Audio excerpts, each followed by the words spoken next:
Laura McCatty is a professional nurse for almost 20 years. She completed nursing studies at the University of South Florida. Her passion is educating with a wellness approach. She has clinical experience as an MS nurse in Florida for 12 years and earned the specialty certification of MSCN in 2003. She has written articles published in the MSFocus, which is another question for something.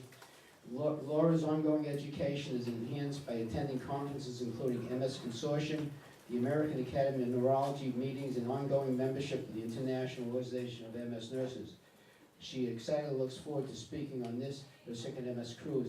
The only thing that was left out in there, that she has been a speaker on our nurses' educational cruise, and that was left out, but yeah, I think that's important. Laura, it's all yours. Great. Thank you so much, Alan. I'm very excited to be here with all of you beautiful people. So allow me just a moment here.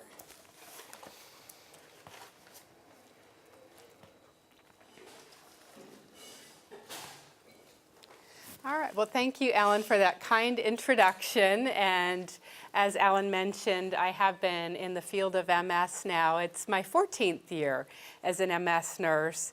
And previous to multiple sclerosis, I worked in critical care and really had no MS patients at all in the hospital, which is a good thing, right?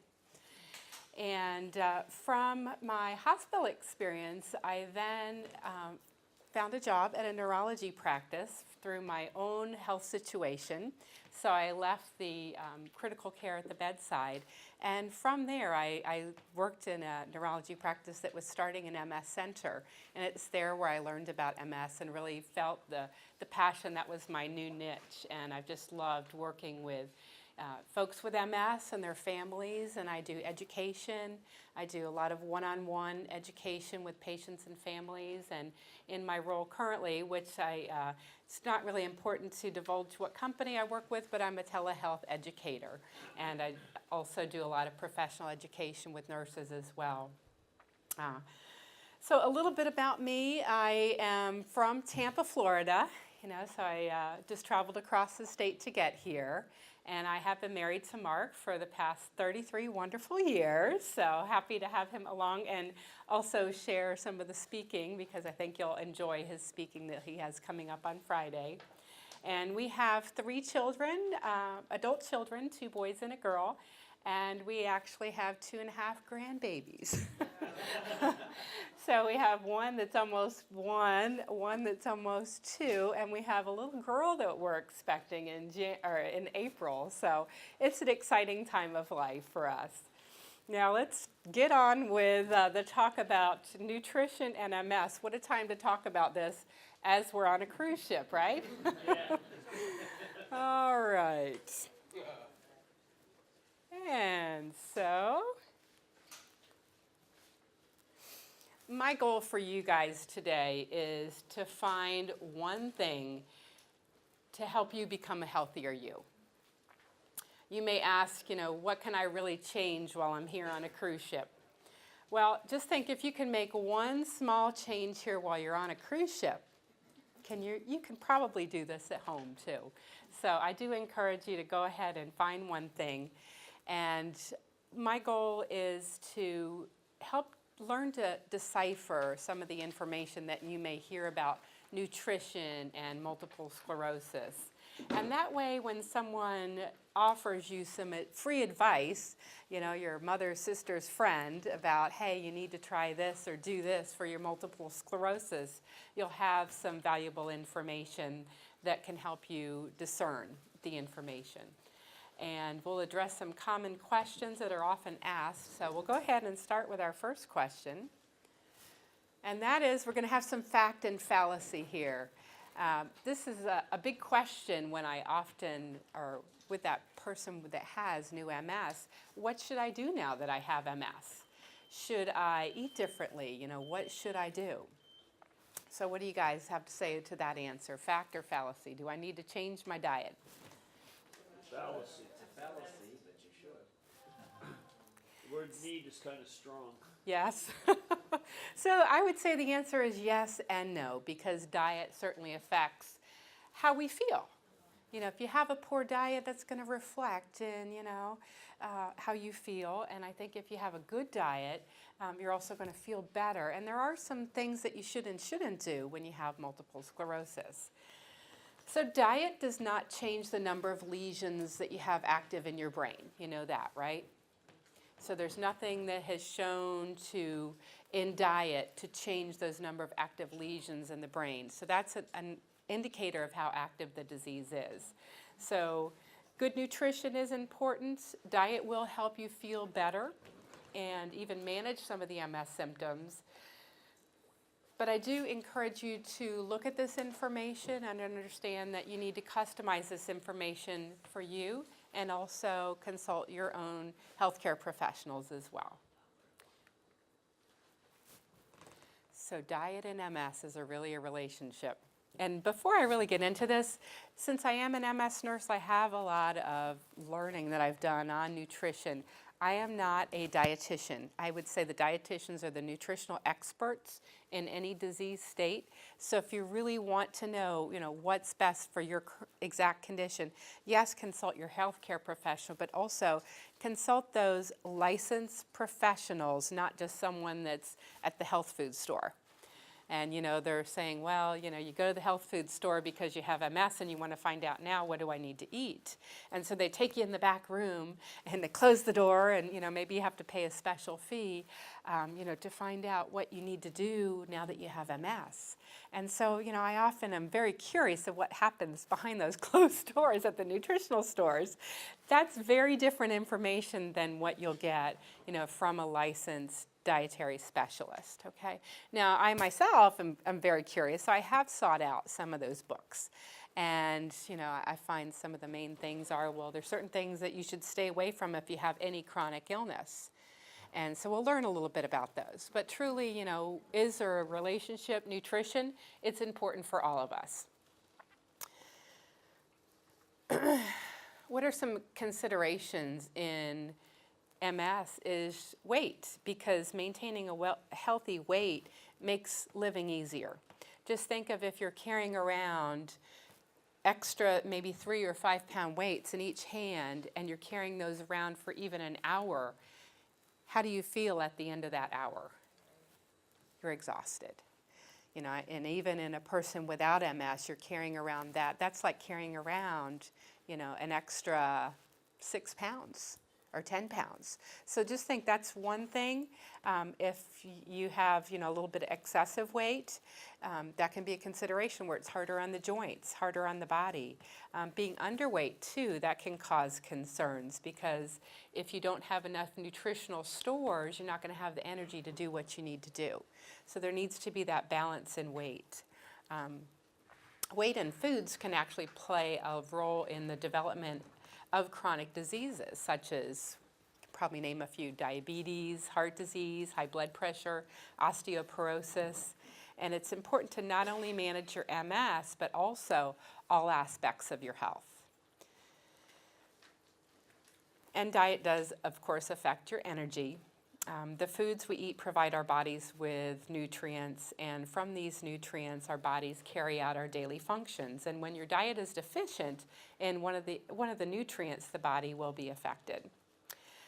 The existence of a specific relationship between MS and nutrition has been, and it remains, controversial. And as Dr. Schwartz in 2005 says, there's no definite proof that diet affects the incidence of MS. However, the role of any specific nutritional component they're still under investigation. And I think the thing about diet and nutrition too is there's not a lot of funding for nutrition and multiple sclerosis like there would be for a new medication. So that's a concern too, is that there's not a lot of evidence on nutrition in MS like there would be a new drug. So we're going to talk about fad diets. What are fad diets? Well, fad diets could be benign, or they could even aggravate an immune system disorder like MS.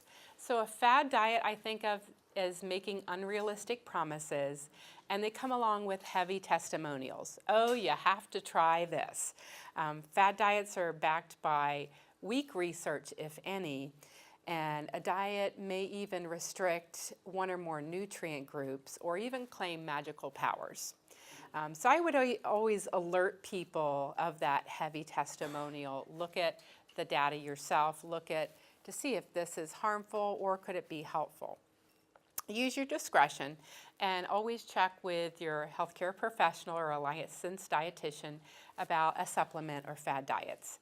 Since there's no cure for MS, even the MS Society and MSF encourages you to have what we call a heart-healthy diet for those with MS. So let's look at an example of how we teach our patients. And so here's an example of a healthy diet. What does it say? Avoid fatty meats, eat your veggies, and get daily exercise. Is that pretty much what we need to do, right? All right. And here it is again. So here's this young man that I know. It is my wonderful little grandson, Miles. And Miles says it's just all good. Every food is good, and he thoroughly enjoys eating.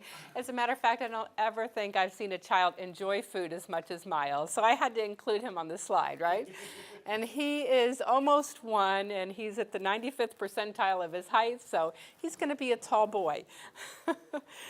So he says there's no right or wrong diets, but each person we all have our own beliefs on what's good, but I thought I'd include some different diets that you guys have probably already heard about.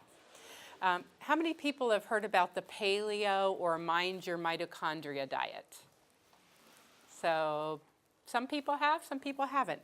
So the paleo diet, I like to refer to it as, Terry Wall is a physician. She's also a researcher. And guess what? She also has multiple sclerosis. And she actually claims that this type diet has really helped her in her MS. So she actually does compelling lectures. She herself has even started some research that she believes this paleo diet has really helped her go from being wheelchair bound to now, getting up, walking, and even bicycle riding. And that's what I consider testimonial, right? But she's also trying to back that up with some scientific research to find out, all right, she's a physician, she's a researcher, she probably knows something about this disorder, and also, what are some things? So her ideas are, let's do this paleo type diet. Now it includes 9 cups of vegetables and fruits a day. So how many people even eat maybe 1 or 2 cups of vegetables a day? Good, good. So think of not only 3 cups of green leafy vegetables like kale or spinach, and that's for your vitamins B, A, C, and K, and minerals. And then she also wants you to include 3 cups of the sulfur-rich vegetables that are cabbage and onions and mushrooms and asparagus. And then on top of that, include 3 cups daily of your brightly colored vegetables, like fruits and berries and your yellow peppers. So all this variety of fruits and vegetables, it can be cooked or not. And I find if you're going to follow a diet like this, that's a lot of fiber.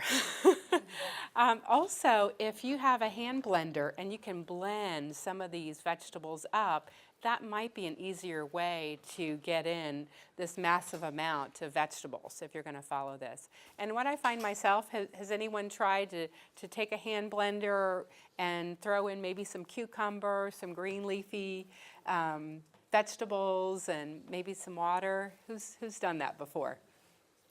All right, a few folks, but try that. It's a good way to get your vegetables, even if you're not following a diet like the Wall's paleo type diet. But it's an easy way to sneak it in. Also, if you're doing soups, again, you can blend up the soup so it doesn't have so many, vegetable chunks in them. Sometimes a little bit easier to handle. But Dr. Wall also suggests that you get your wild fish for omega-3s. And also, if you're going to eat meat, make sure it's grass-fed meat. And then also include organ meats for vitamins, minerals, and CoQ10. She wants you to include seaweed for your iodine and selenium, bless you. And no beans or grains are mentioned in her diet.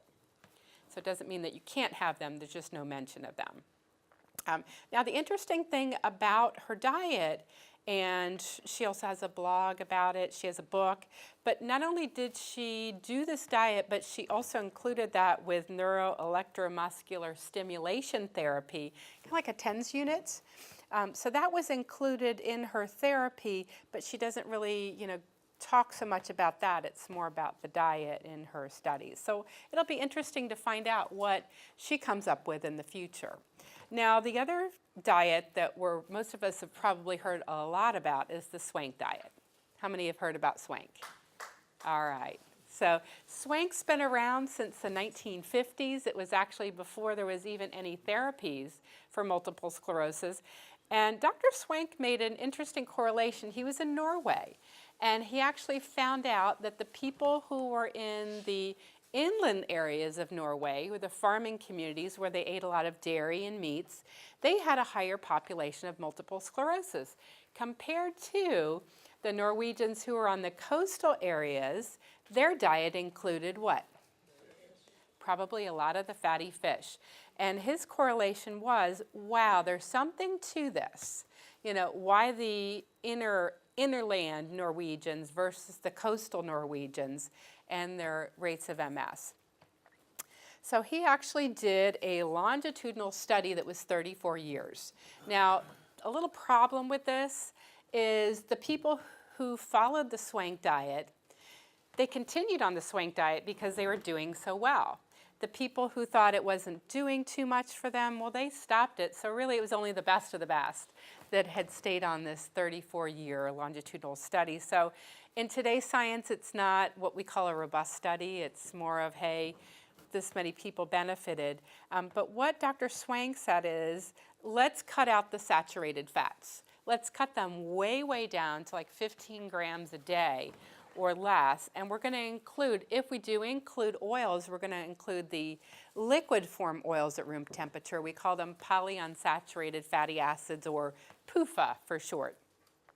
So that's where you get your omega-3 fatty acids. And then he also wanted his folks to include cod liver oil. Remember that? I mean, my grandmother used to take her cod liver oil, but Dr. Swank says, yes, you need to include just a tablespoon of cod liver oil a day. And that was for your omega-3 and your vitamin D.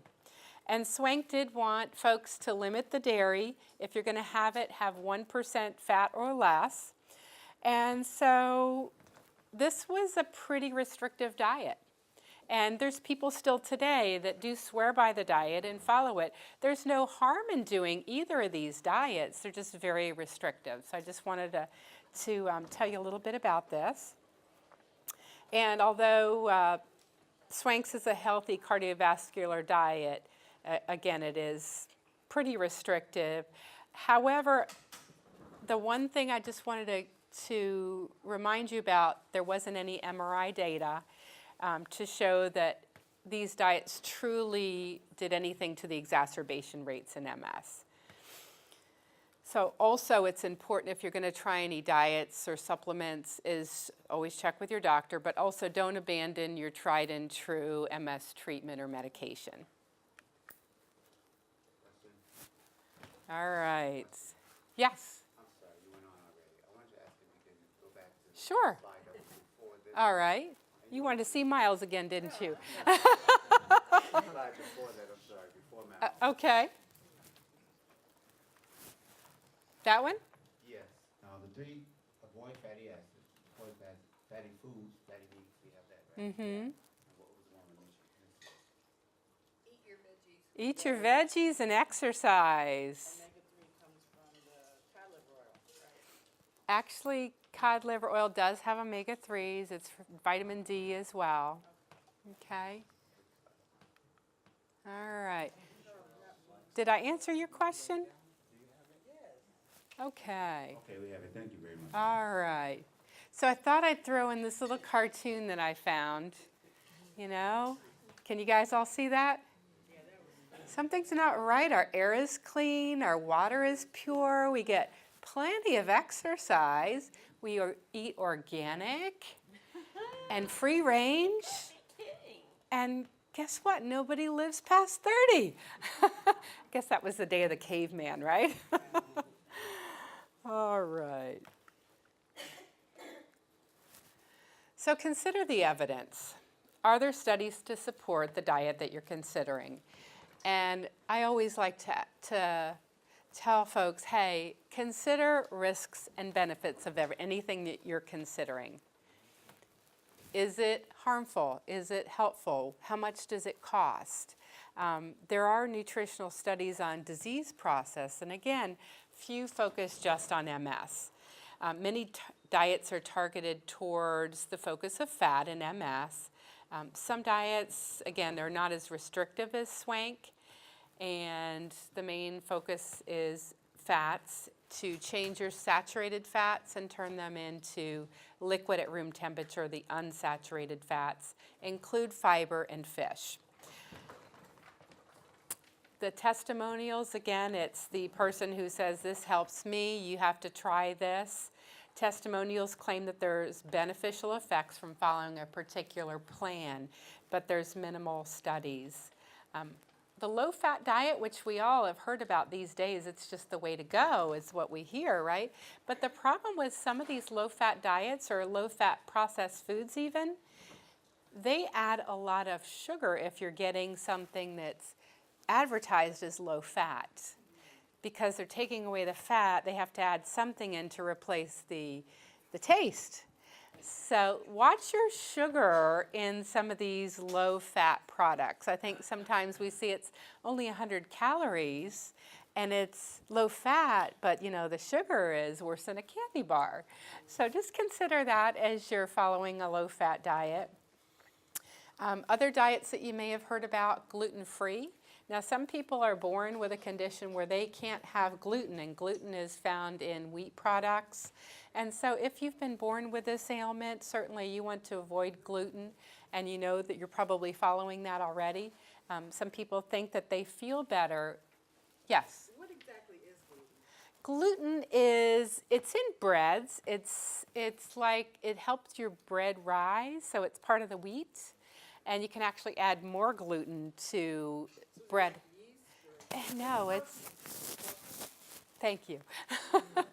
But people who have this digestive problem say the gluten actually blocks up their intestines and really causes a lot of gas and intestinal problems. So again, if gluten is not your friend, stay away from it.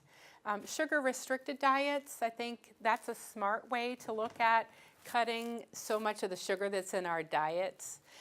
If you look at, again, the whole going from low-fat, where our foods that our manufacturers are making have a lot of sugar in them, from ketchup to, I challenge you to find anything that doesn't have sugar in it if you're trying to go on a low sugar diet. But the good thing about a lower sugar diet or a sugar restricted diet, and this is just for general wellness, not specifically for MS, is it can help maintain a level blood sugar when you're not including a lot of sugary foods. And also sugar has that empty calories as well. And who knows, if you cut out sugar, you may even lose a pound or two. All right? But again, some people find a benefit from following a particular diet. There's no evidence to support any diet for the treatment or prevention of multiple sclerosis. So white foods, this is my health food store bit. They want you to stay away from white foods such as what? Sugar, white flour, what are some of the other white things?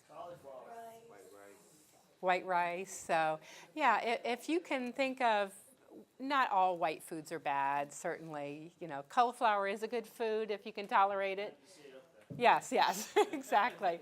So I just thought I'd prompt a few ideas to get you guys thinking.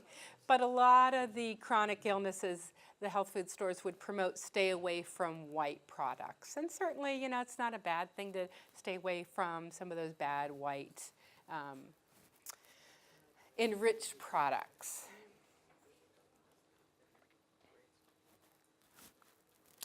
All right, so let's talk about this dietary plan here, and this is not just for MS, this is for our general population. Previously, I used the USADA's My Plate from 2010, and I actually discovered from talking to my MSF colleagues here that the Harvard's My Plate focuses on some more nutritional advice without a lot of the bias that some of our big food companies want to promote.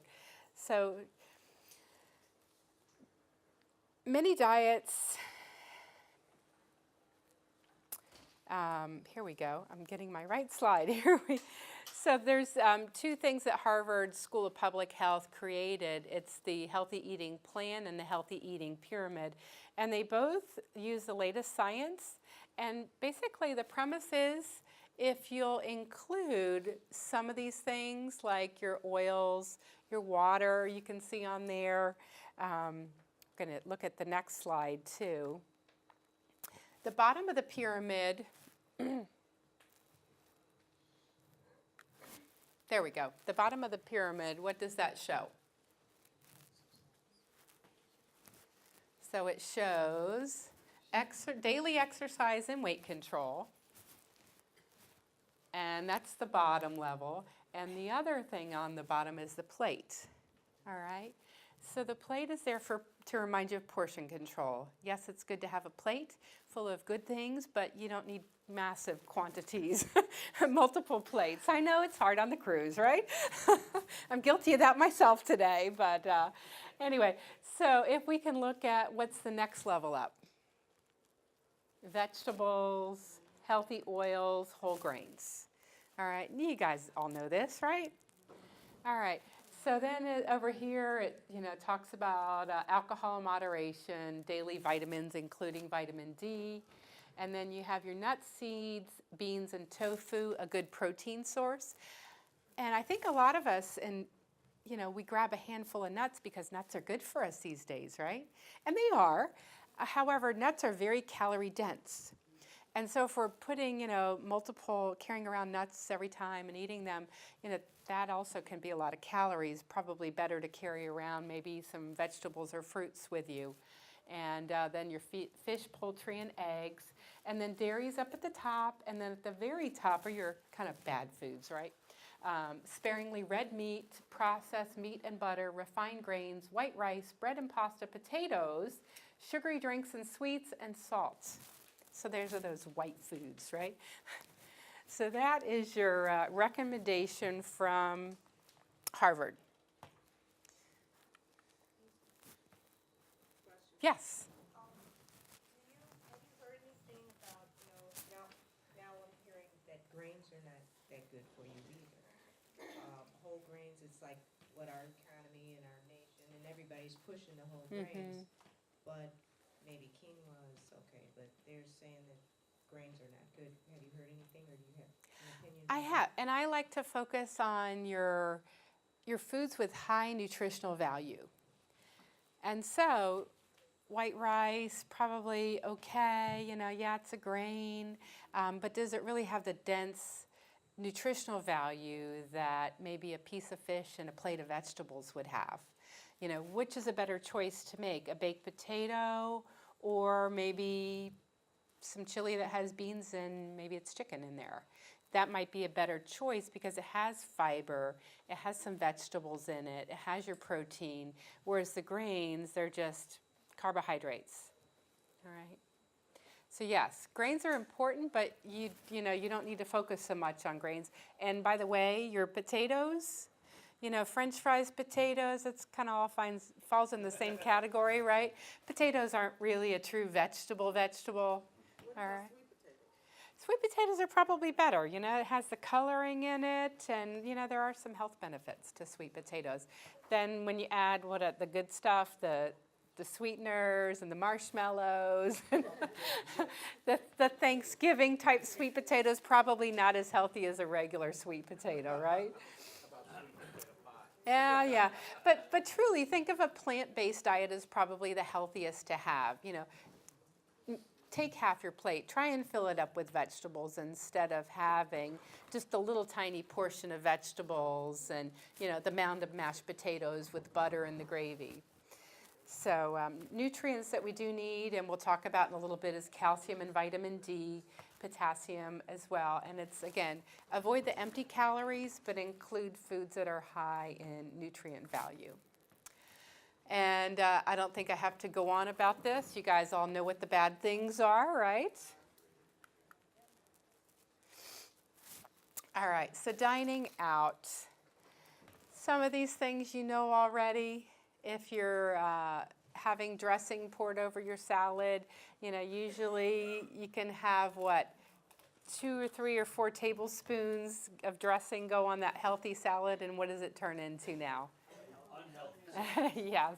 And then the other thing about some of these wonderful, flavorful salads is the sugar content in some of these dressings as well can be, yeah, again, quite off the chart there. So look at your healthy alternatives, and when you're dining out, have that plan ahead of time of how you're going to manage. You know, what are you going to do when you get that bowl of chips and salsa in front of you? Are you going to, you know, kind of eat that one and the next bowl of chips too? Or are you going to say, well, I'm going to have 3 or 4 and then I'm going to ask the waiter to leave it alone, take it away? All right, so what about dessert? I know it's good, right? It's got to be good for you. So what can you do? Because here we are on a cruise. What are some good healthy options? Share. What else? Sorbet. Okay. What if the dessert is not that great once you taste it? I mean, do you have to do what Mom said and eat it all? Well, that is a good idea. I like that. So you don't have to eat it all. Try a little taste, you know, push it aside. And yeah, you can even ask for something else if it doesn't taste good. That's the wonderful thing about being on a cruise, right? All right. I didn't hear the answer to sorbet because I actually eat a lot of sorbet too. You know, Sugar in it, sorbet absolutely has sugar. like a lot, right? You know, it's water and flavoring and what else? Sugar. Yeah. Right? So is that better? In my mind, it's not as bad as eating all that cheesecake. It's probably better than cheesecake, absolutely. Now, my other pet peeve, that all these yogurt stands, you know, people go to get yogurt because it's healthy now, right? Right? Yeah. You can get away with it because it's yogurt, right? Yeah. So they eat a quarter. Do you guys remember that Seinfeld commercial where they all were going to the yogurt? It was the yogurt, and in Seinfeld they're saying, well, I don't know, maybe it's not low fat, low calorie. We're all gaining weight, right? So yeah, I think truly these yogurt stands, they make you feel good that you're doing something good, but truly it's ice cream with a little tiny bit of yogurt cultures dropped in there, or ice milk. Really? So yeah. Yeah, I mean, it does have yogurt cultures in it, but truly it's like ice cream, ice milk. All right, now let's transition into focusing about the multiple sclerosis and what can we do. All right, so some considerations for people with MS is MS is an autoimmune disease.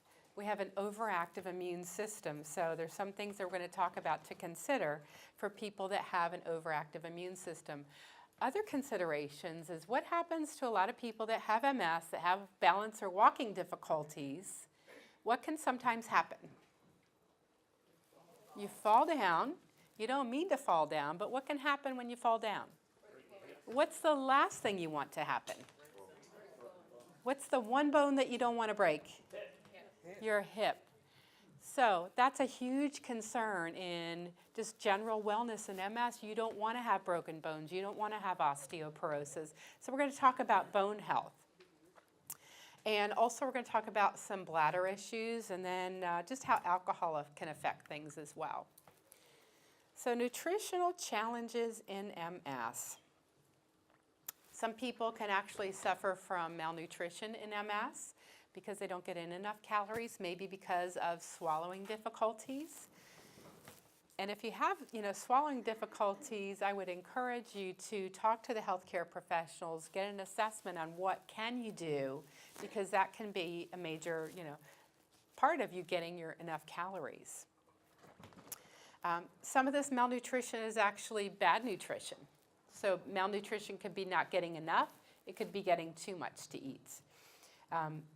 We know as Americans, we, primarily if we get something quick and fast, it's probably not such a good thing nutrient-wise. There's very little vegetables in some of the fast foods and very little fruit, although some of these companies are transitioning into putting fruit options into these fast foods. But the other thing I see is fluid intake for people with MS. So how many of you, realize, okay, if I drink fluids, I'm going to have to be running to the bathroom all the time. So therefore, the remedy to that is don't drink fluids, right? All right. How many think that's a good idea? Okay. So what I find is you limit your fluids, and then you're going to set yourself up for even more problems. So we're going to talk about that a little bit. Additionally, if you have any issues like tremors or weakness, you could even have difficulty getting, food into your mouth. So that can be a challenge when you have MS. But I do find that there's a lot of solutions too. You can pre-cook meals when you have a good day and you have energy. Maybe you could use a crock pot to throw things in the morning. Cooks all day, you don't have to be slaving. And even microwave meals can be an option. And I even find that if you're cooking and there's only one or two in the family, it's not so fun to cook, Maybe it is once in a while, but you can find these little bags. They're frozen bags. And if you look at the nutrient labels, you can even find some that are halfway healthy. And you throw that in, and 5 minutes later, 10 minutes later, it's done. And you can even throw some extra vegetables in them to make it even a more nutritious meal. So that's an easy thing that you can do if you're cooking just for one or two. And then you have leftovers too, right? Just a quick question on your slide. What's the second word down as far as? Dysphagia, Okay, and we'll, swallowing difficulty. it's, Dysphagia, yeah, swallowing difficulty. okay. That's the word for the day. Scrabble words. Another winner there for Scrabble, right? All right, so again, not to beat the dead horse, but water. I am such a big water promoter that I just think water is hugely overlooked. And again, I find that some people that I talk to don't even really drink 1 glass of water a day. So if you can even start out your morning, instead of reaching for that cup of coffee or that cup of tea, try to at least get in that water before to start your day out right. You can put lemon in it, you can put, whatever flavoring you need to. Some people will even put a little cranberry juice in there. That's okay. But try and at least keep your body hydrated because it's so important. Now I'm going to use an example. I'm going to call her Julia. She's not a real person, okay? But Julia limits her fluid intake, again, because of urinary issues. She walks it with a cane, and she finds that limiting her fluids is one way to minimize all those exhausting trips to the bathroom, especially while she's at work. She says, I limit my fluids. I have to go out to run errands. And then at night, I wake up like 4 to 5 times during the night. It's just such a hassle. I'm so tired because her sleep is interrupted, and she's just running around all day, just feeling ragged. And one suggestion I would make for Julia is try and drink more water during the day, and not just sips, little tiny sips, but drink like at least 4 ounces at a time.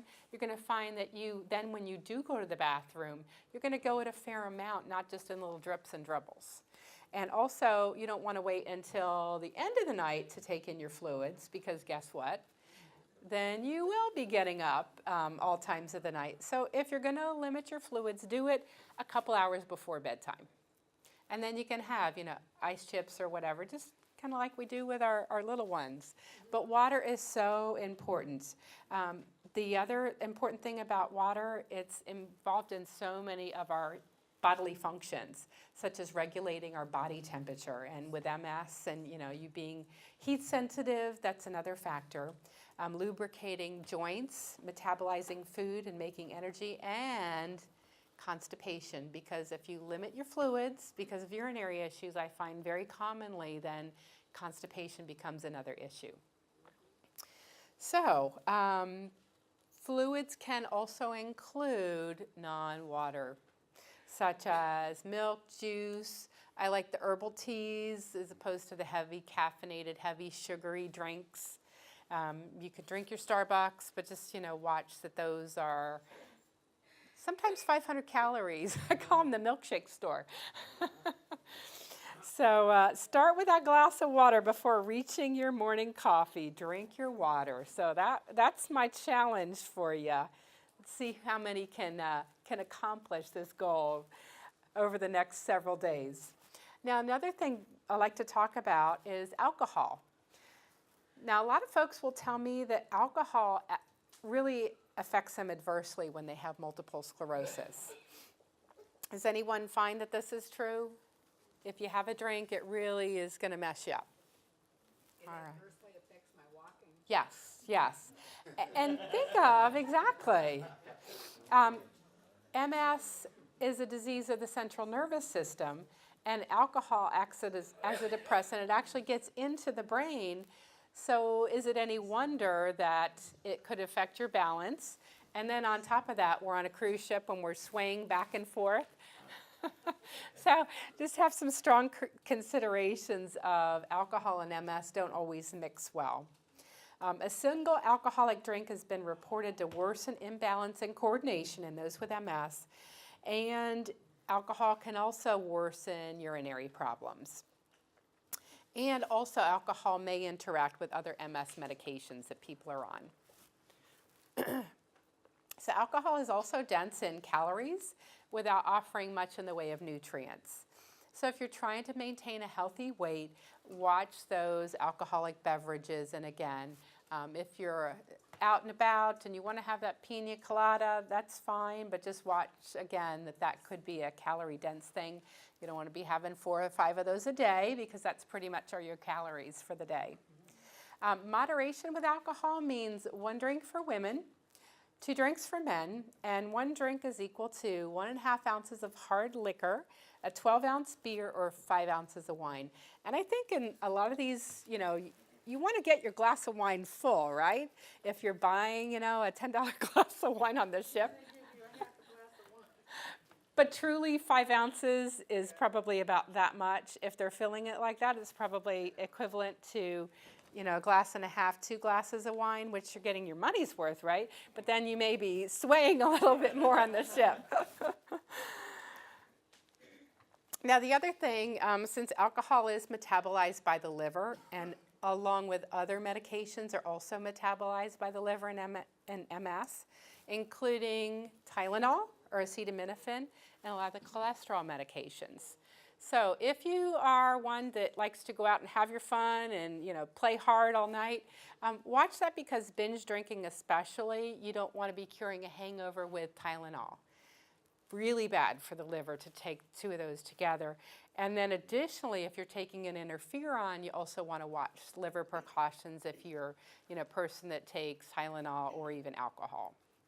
So with that, get your liver enzymes monitored, especially if you do like to imbibe.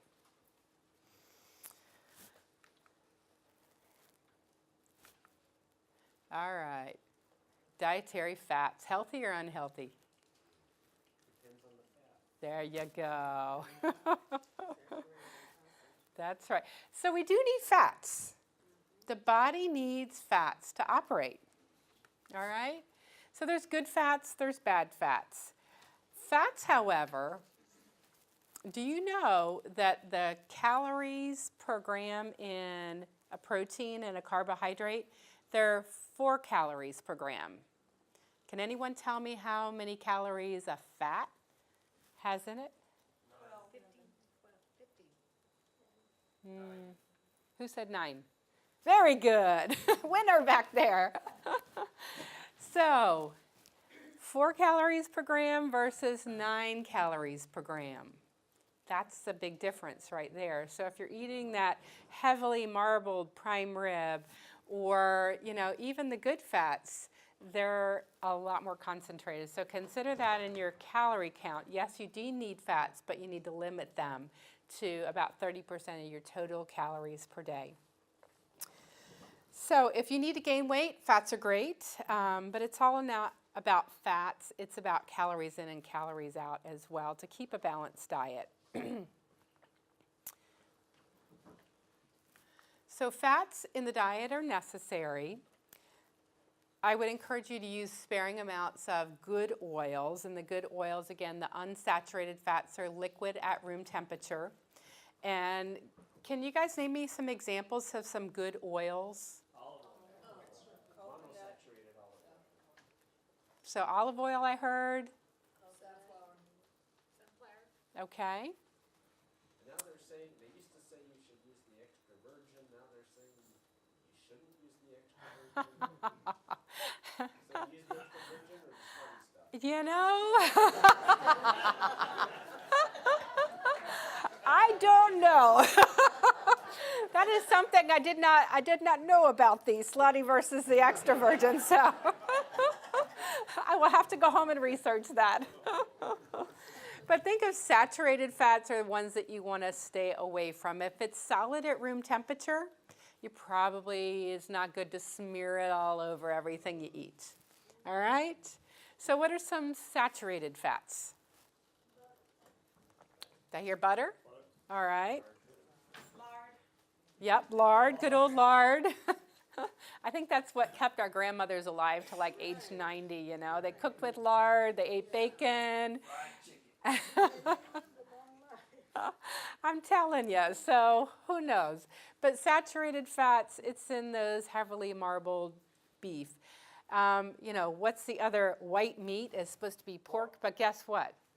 Does that have fat in it too? Oh, yeah. Okay, so there's no perfect meat, but do know that the fish are probably better. The fatty fish have that better fat in them. You don't get it with mercury in it.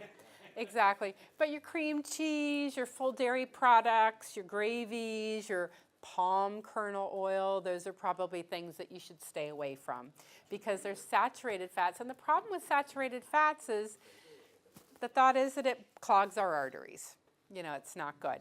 The other bad fat is trans fats, and we're trying to get those away from fast foods altogether.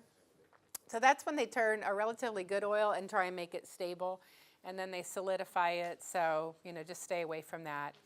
That's in a lot of your processed foods, the cookies, the crackers, all of that. If it says anything hydrogenated or you can't pronounce it, probably not something that's good to put in the body. But monosaturated olive oil, that's good. The polyunsaturated fats, and we'll talk about those in just a second. All right, so essential fatty acids are not made by the body. There's your omega-3s and the omega-6s. All right, so who's heard of omega-6s? All right, so omega-6s, most of us get plenty of omega-6s in our diet. Essential fatty acids, they're not manufactured by the body. That's why you're supposed to get them. But the omega-6s, again, your nuts, your seeds, your meats, we don't have to worry about getting many of those. Now, what the problem is the ratio between omega-3s and omega-6s. And some studies point to perhaps we need to supplement a little bit more with the 3s and forget about so much of the 6s. Now, there was some data to suggest that the correct balance of omega-6 to 3s reduce chronic and inflammatory diseases like MS. And the suggestion is instead of the normal diet, which has about a 15-to-1 ratio of 6 to 3s, we should probably, focus on that lower end of instead of 15-to-1, 6 to 3. Omega-3 is the most potent immunomodulatory activity of the fatty acids. And flax is one of the seeds that has a good ratio of that 6:3. And we'll talk about flax in a minute. And like we talked about with the fatty fish, yes, we do need to have concerns about mercury in some of these fatty fishes, especially if these are bigger fish. The longer the fish lives, the more chance that it's going to have mercury in it. So that's what the concern is. If you're supplementing with the fish oils and that sort of thing, you know, if you can choose the smallest fish possible, that's probably a better thing. Yes? Can you give examples of what the fatty fish are? Someone help me with that? Salmon. She was caught over things like shark or Mm-hmm. mahi-mahi. Predator fish are bad because they live a long time. Right. They're in the water. Right. Any other fatty fish? Sardines? Anyone like sardines? Yes. There you go. Right out of the can. All right.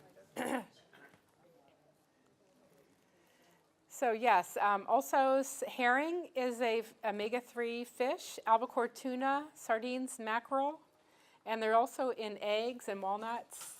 And you can also get omega-3s from green leafy vegetables. Your body actually helps produce.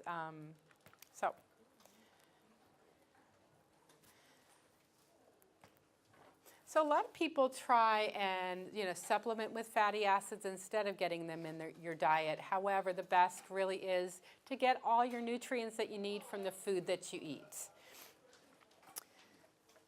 Some people will ask about supplements like evening primrose oil. It's theorized that can help with some autoimmune diseases. It's not recommended if a patient's taking aspirin or any blood thinning medications or even antipsychotic medications. So always check with your doctor before you're taking any additional supplements, anything that's not a food.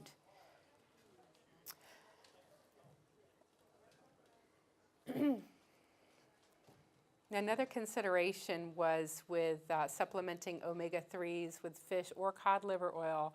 There was limited studies with disease-modifying medications like glatiramer or interferons that possibly might reduce their effectiveness. And it says that people on antihypertensives or blood pressure medications or insulin or oral diabetic agents may find a reduced effectiveness, and they may need more frequent monitoring if they're supplementing excessively with polyunsaturated fatty acids. And that was from Alan Bowling in 2006, and he was one of the complementary and alternative therapy gurus in multiple sclerosis. All right, another omega-3, 6 that we talked about briefly is flaxseed. Flaxseed is also known as linseed oil, and it's a great way to obtain both the essential fatty acids rather than taking a supplement. Now, with flaxseed, if you take it whole, not ground, it's just going to pass through the digestive system, clear on out like you never had it. It does need to be ground as a meal, and probably best if you get the whole flax. Take a little coffee grinder and you can grind up your week's supply, keep it in the refrigerator. You can sprinkle it on yogurt, or it's a kind of a nutty flavor. The kind of warning about flax, one time I made flax muffins and I thought I was going to make them really healthy. And I added extra flax, because it's going to make them good, right? And I added carrots, and they took a really, really long time to cook. Well, the warning is, if something tastes good, you might eat more than one. Well, just a warning about flax. It does have an effect. Does anybody know what that effect is? Non-constipation? There you go. It can have a laxative effect. So just be kind of a warning about if you're going to take flax, it does have that laxative effect.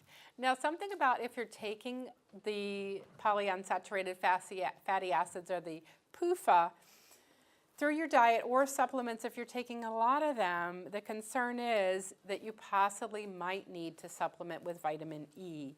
Check with your doctor, because the polyunsaturated fatty acids may decrease the vitamin E available to your body. It may be just a minimal amount of vitamin E, but again, talk to your healthcare professional. All right, so if you're going to get vitamins and minerals, what's the best way to get them? Get them through your food, good food. And that way you don't need to take all those additional supplements. And I think there was just recently a study that came out that kind of negated the thought of even needing a multivitamin. But yes, try and eat that well-balanced diet. And that way your body can absorb the food that you need. And do avoid taking a single supplement because of it's good for MS or good for this or good for that. Because when you're overdosing a single supplement, that can actually be, something that's potentially harmful or toxic to the body. So you don't want to do that. More is not always better. Supplements, the thing about supplements is they're not drugs, so there's no regulation in this manufacturer that you may get one time and this other manufacturer. The other concern about supplements that I have is where are they being made and how are they being regulated to even know that they're safe and they don't have bad things in them. All right, so check your labels, find out where they're made, and again, check with your doctor. Vitamin D, we already heard a little bit about vitamin D from Dr. Burks, and current research looks very favorable for vitamin D. However, where does our vitamin D come naturally from? From the sun. And how much sun do we need to get? Right. Now, what's the bad thing about the sun? Melanoma. All those other things. So if you can get your 10 to 15 minutes a day, 3 times a week, that's probably an adequate amount of vitamin D. Now, we know that most people with MS probably have a low vitamin D level. All right? So it's not good to supplement on your own. There are blood tests that should be done if you're going to supplement with vitamin D. So it's very controversial right now. I'm part of an organization of MS nurses, and you hear about all these wonderful studies about vitamin D, and you need to supplement, you need to get it up to this level. And so the caution is that if you have any type of kidney dysfunction, you can actually, supplement with vitamin D can be very bad for you. Vitamin D is a fat-soluble vitamin. So unlike a vitamin like vitamin B, which you take too much of, you just flush it out of your system by urinating, vitamin D is going to build up in your system if you continue to take too much of it without being medically monitored. Okay, so I do encourage you, yes, there are positive benefits to vitamin D, but it's not going to take away your MS. It may help in some people that they've looked at that people that had their higher levels of vitamin D had less of a chance of getting MS. And who knows, there are even some studies, preliminary studies that look at, again, potentially minimizing MS attacks. But please, don't go supplementing without getting that. It's called a 25 OHD level in the blood. That can be checked. And there was one study that actually found women with at least 400 units of supplemental vitamin D had a 40% reduced risk of MS compared to those not taking supplements. And they checked their 25 OHD levels, and they found that if you had a level between 50 and 100, you had a less reduced risk of developing MS. So talking about our bone health, we're okay. Bone health, again, is very important because we want to eliminate falls. So what do we need to go along with that vitamin D to keep our bones strong? Calcium.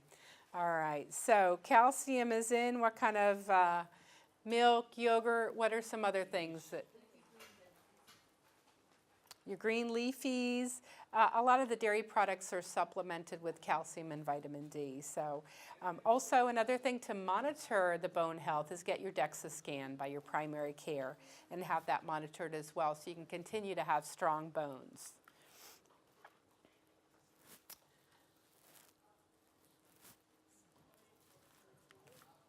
All right, and a little bit about B and zinc. Probably not a good thing to add extra zinc as a supplement. And then B12, you can either have too much or too little. So again, there's a blood test that you can have monitored to check your B12 levels. If you're supplementing orally, again, it's probably just going to be flushed out of your system, but it can cause neurological problems if you have too much or too little vitamin B12. right, factor fallacy, it is natural, it must be good, right? Arsenic is natural, so just watch. All right, and just a little bit about supplements. We've talked about them. Truly don't go getting everything that everyone tells you to do without checking with your doctor. And there's some of the people, can I take this? Don't be a pillhead. And some of these herbs may not be so good for people with MS, so watch those. Garlic? Again, people who are supplementing excessively, potentially toxic things even. Factor fallacy, foods can help with MS symptoms. I think we've talked about that. And let's talk about urinary issues, okay? So, who likes these suggestions? How about cut down on caffeine? Okay, let's look at the next slide.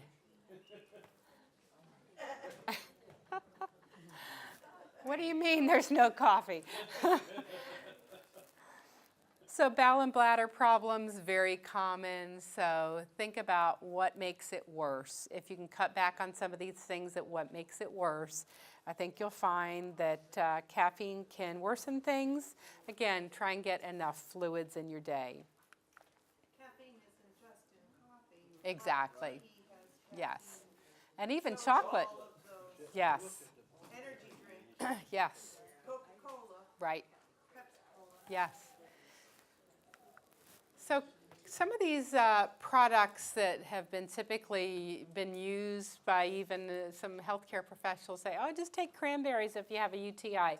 Cranberries, cranberry juice does not cure a urinary tract infection, okay? So if you have a true urinary tract infection, you have bacteria in your urine, and cranberry juice is not going to do anything except for keep the bladder from clinging onto the bladder, the bacteria from clinging to the bladder wall. So you need to see your doctor, healthcare professional if you have a true bladder infection. However, things like fermented milk, cranberries, vitamin C may be beneficial. And fermented milk, kind of a latest thing, your buttermilk, your kefir, your yogurt, that might be something that you can talk to your healthcare professional about potentially being helpful. Other bladder conditions exist separately from multiple sclerosis, and some of these products, like the vitamin C, the cranberries, can actually worsen things like interstitial cystitis. So be aware, if it's not feeling good, stop doing it. Constipation, what do we need for constipation? Water, water, water, fluids, fiber. All right. And then you can even add the lowly chia seed. Who remembers chia? Is that like the chia pet? It is. Okay. It certainly is. So that's kind of the new seed on the market, besides the flax and the psyllium, that may increase fiber and bulk, which therefore helps with elimination. And in summary, find out that one thing that you're going to do to lead a healthier life with MS. So figure out, what's it going to be? Is it going to be the extra water before the coffee? Is it going to be just to learn a little bit more about your body and the MS?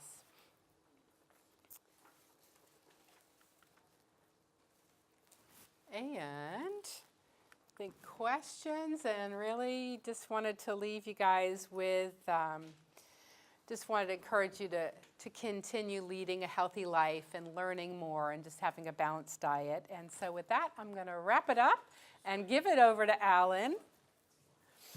Thank you, Laura. Thank you. very much.